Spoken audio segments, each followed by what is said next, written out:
코로나 백신 접종 해야 할까 말아야 할까 이것이 문제로다. 반갑습니다. 식이치료하는 외과의사 송재환입니다. 요즘 저희 병원 환자들이 저한테 가장 많이 묻는 질문이 뭐냐면 코로나 백신 맞아도 될까요? 아니면 오늘 내일 며칠 후에 백신 맞으러 가는데 저 괜찮을까요? 이 질문을 진짜 많이 하세요. 많이들 아시지만 제가 암 환자를 많이 보고 있기 때문에 암 환자분들은 면역력이 떨어져 있잖아요. 그래서 훨씬들 이 백신을 맞는데 두려움이 훨씬 많은가 봐요. 요즘 발병률이 너무 많이 올라가거든요. 코로나의 발병률이 거의 2,000명 가까이까지도 매일 발생하고 있는 것 같아요. 그러니 백신은 맞아야 될 것 같은데 이 부작용은 있다 그러고 또 심각한 부작용이 생긴다는데 나한테 그런 일이 생기지 않을까 이런 두려움 때문에 다들 많이 못하고 계시는 것 같더라고요. 그래서 여기에 대한 해결책을 완벽한 해결책은 아니더라도 도움이 되는 걸 얘기해 주고 싶은데 가장 중요한 것은 일단 비타민 D예요. 비타민 D는 많이들 알고 계시지만 칼슘 흡수를 좋게 해서 뼈를 튼튼하게 만드는 게 비타민 D지만 사실은 비타민 D 또 중요한 역할이 하나 있는데 그게 바로 면역력을 올려주는 거예요. 그러다 보니 최근에 미국이나 스페인 등에서 많은 논문들이 나오고 있는데 이 비타민 D 함량이 높으면 높을수록 코로나의 발생률도 낮고 또 최근에 나온 논문들은 이 백신을 접종했을 때 효과는 오히려 증대하고 부작용은 떨어뜨리는 효과가 있다는 논문들이 나오고 있는 거죠. 그래서 이 비타민 D를 보충해 주는 것이 참 좋은 방법입니다. 자, 그러면은 과연 비타민 D는 얼마나 먹어야지 코로나 백신을 접종하는 데 있어서 도움이 될까요? 지금 비타민 D 하루 권장량은 800IU예요. 혈중 농도가 20 이상이면 정상이다 또는 최근에는 30 이상이어야 정상이다 이렇게 얘기하는데 이 정도의 혈중 농도를 이루기 위해서는 한 800IU 정도 먹으면 된다 이렇게 얘기는 하긴 하거든요. 그런데 이것은 어디에 해당이 되냐면 골다공증이 생기지 않게 하는 최소 농도라고 보셔야 돼요. 저희들이 원하는 면역력을 향상시키고 효과를 아주 나타내려면은 이런 논문의 근거에서 봤을 때는 혈중 농도가 거의 한 50에서 80 정도는 유지가 되는 게 좋아요. 자, 이 정도의 혈중 농도를 올리려면은 하루에 먹는 비타민 D의 농도는 한 5,000IU 정도를 드시는 게 좋습니다. 그래야지 한 몇 개월 후에 이 정도의 농도를 유지를 할 수 있게 되고요. 한 번쯤은 이 병원에서 혈액 검사를 하셔서 내 혈중 농도가 잘 유지가 되어 있는지 확인하는 게 좋아요.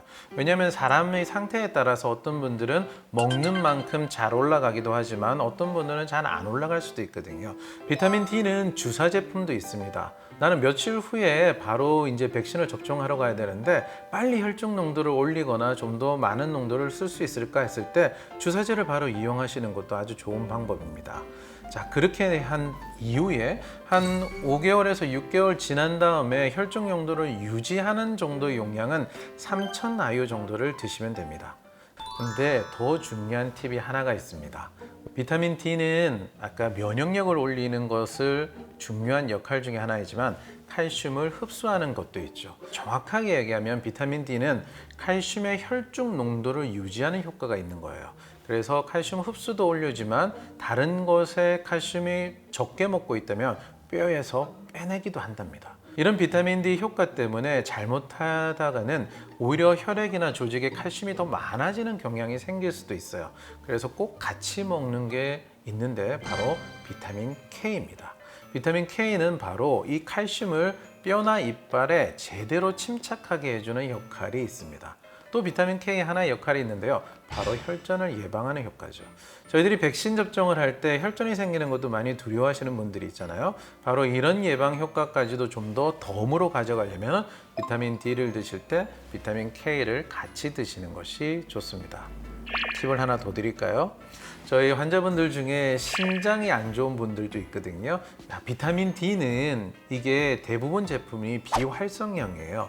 그래서 우리 몸에 들어가서 여러 가지 대사를 거쳐서 활성형 비타민 D로 바뀌는데 간에서 한번, 신장에서 한번 과정을 거쳐야 되거든요. 근데 이 신장 기능이 떨어져 있는 분들은 이 활성형 비타민 D가 잘 만들어지지 않는 거죠. 그래서 내가 신장의 기능에 문제가 있다는 분들은 활성형 비타민 D를 복용하셔야 됩니다. 이렇게 질문하는 분들도 계세요. 선생님, 비타민 D는 사실 햇볕 보면 다 만들어지잖아요. 사실 맞습니다. 비타민 D는 햇볕을 보면 우리 피부에서 만들어내는 거거든요. 그런데 제가 본 데이터는 정말 참담한 데이터들을 많이 봤어요.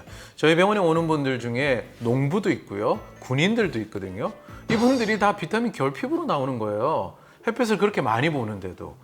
그래서 보니까 아시아인들이나 히스패닉 같이 백인들보다 피부가 검은 분들은 일단 비타민 D 합성률이 떨어져요. 거기다가 이 위도상 우리나라가 좀 높게 있다 보니 많이 햇볕을 쬐는 시간도 많이 줄어져 있는 거죠. 이게 논문으로도 아예 나와 있는데 15분에서 20분 동안 햇빛만 받으면 비타민 D 잘 합성된다고 얘기하잖아요.